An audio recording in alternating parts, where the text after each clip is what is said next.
We good now? All right, questions for Coach?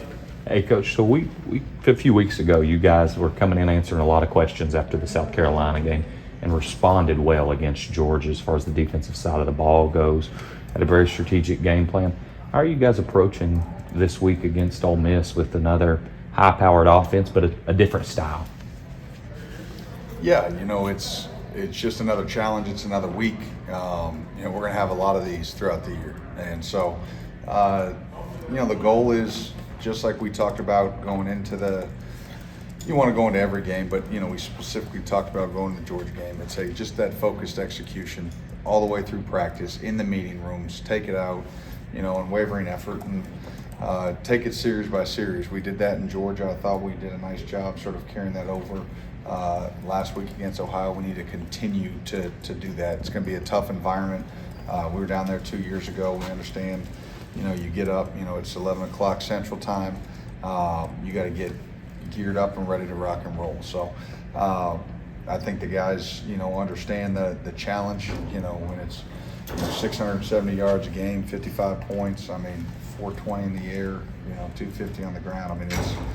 They got weapons all over the place. They got a big offensive line, a quarterback that's, playing at a really, really elite level. We know we got to be at our best. How difficult is it for the scout team to simulate the speed and the tempo at which they play? Yeah, it's impossible to simulate it. You just try to do the best you can to try to get as many quality reps in as you can. But it's hard for anybody in the country to simulate what they do, and especially at the efficiency that they do it at. They've got 8 seniors, 2 juniors, guys that have been in the system for a long time. They understand how to operate. They understand what they're trying to get done on each play call, and so then to add the pace on top of it is why they're so effective and efficient, and they're going to give anybody they face all kinds of problems. On Monday, Mark mentioned that this is a game that's really difficult to sub guys in and out. You still want guys fresh, throughout the 4 quarters. Do you have to go in with like a platoon type plan at certain spots? Or? Yeah, obviously the hope, is that, not every drive is, a long extended drive. You also don't want it to be a quick score either. You want to be able to hopefully get off the field on a couple of drives, as quickly as you can.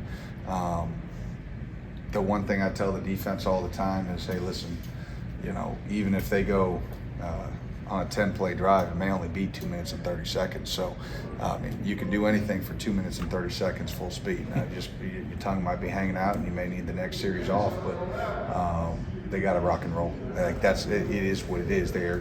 Unless they sub personnel, you better get up, get your eyes to the side, get our call, try to see the formation, and roll from there. Brad, you mentioned their quarterback, Jackson Barrett. You saw him a couple years ago when he was a freshman. Obviously, he's a lot better now. But what do you remember about him, and what does he do even better now?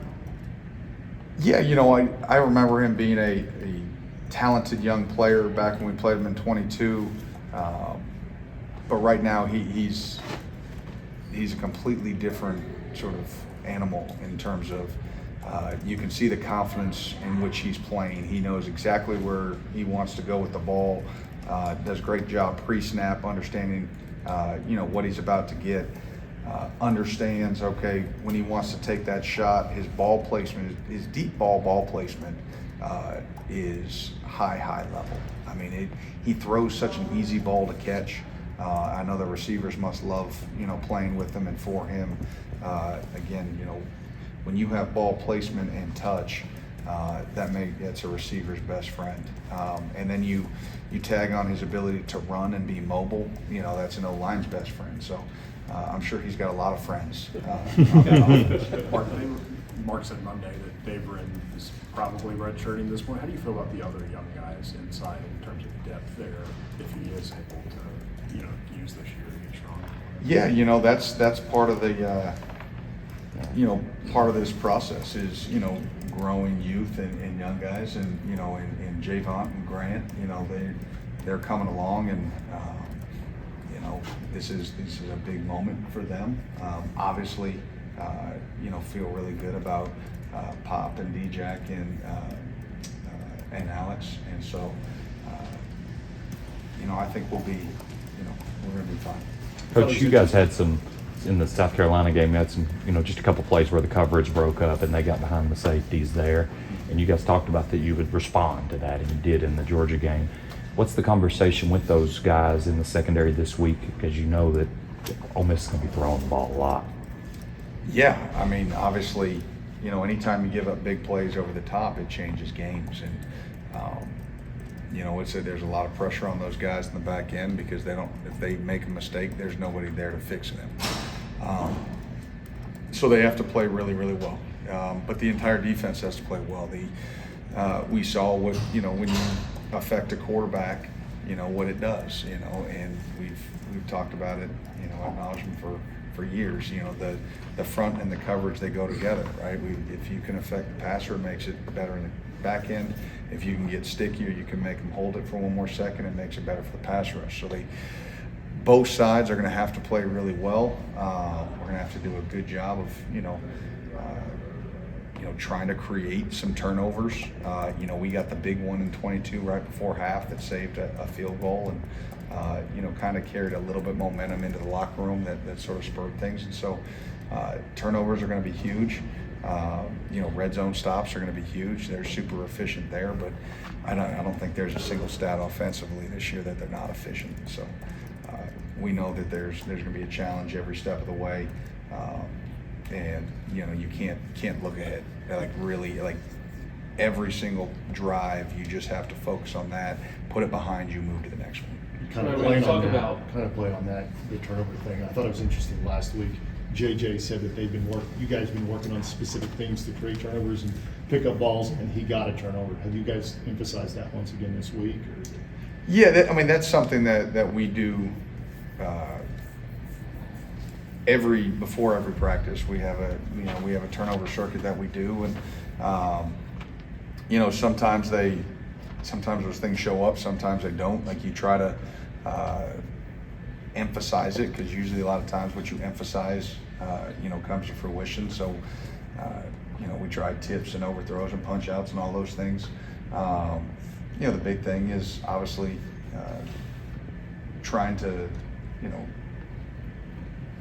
the scoop and score aspect. Obviously, first and foremost, you want to recover the football. If you got a good opportunity, you know, to bend your knees, you know, sink your hips and scoop it and run, then we'll take advantage of that as well. But first and foremost, if we can secure the ball, that would be huge for the offense.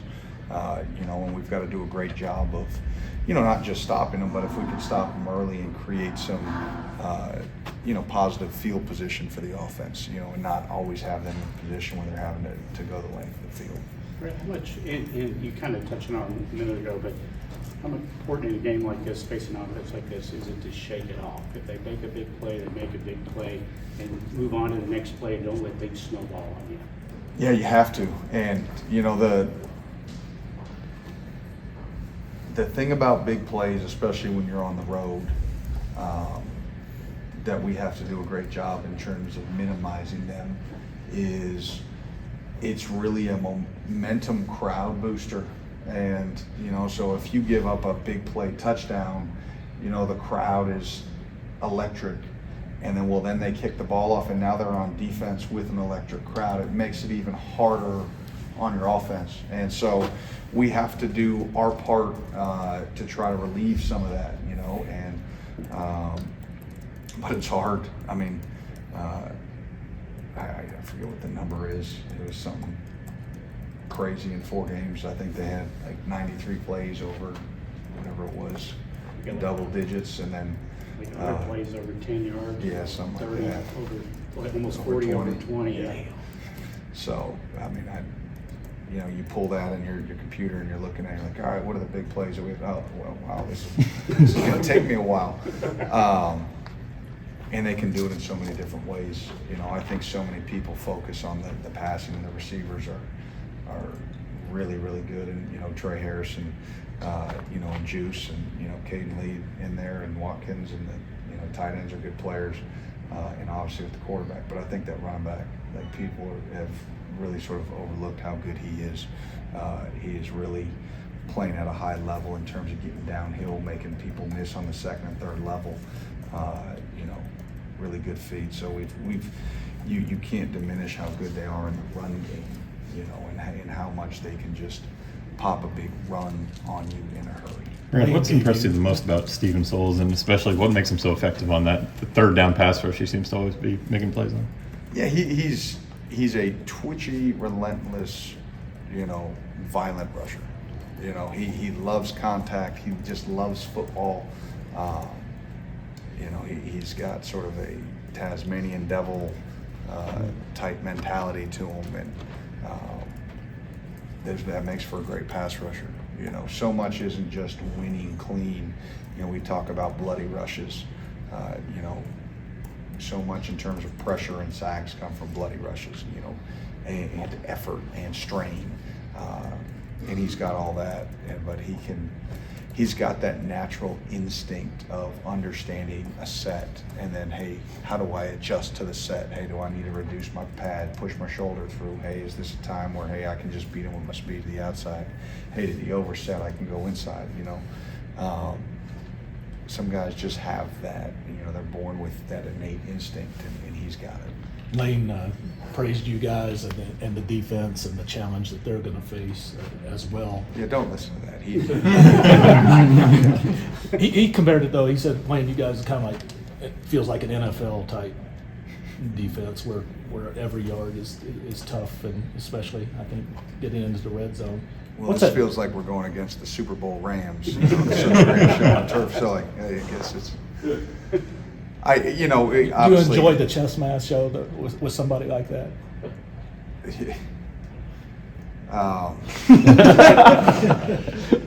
The ulcers would probably say no. Obviously, it's a great challenge for everybody. It's a great challenge for our players. It's a great challenge for our staff. We understand, he's as good of an offensive mind as there is in football, not just college football, but football in general, and his ability to adapt,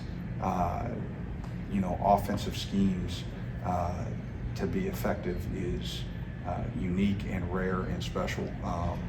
And so, yeah, I mean, it's not just the play, it's hard on all of us. And in the tempo in which they play, along with the skill and the precision of which, they call plays, there's a reason they're the #1 offense in the country. Okay, folks, thank you very much. Thanks, Brad.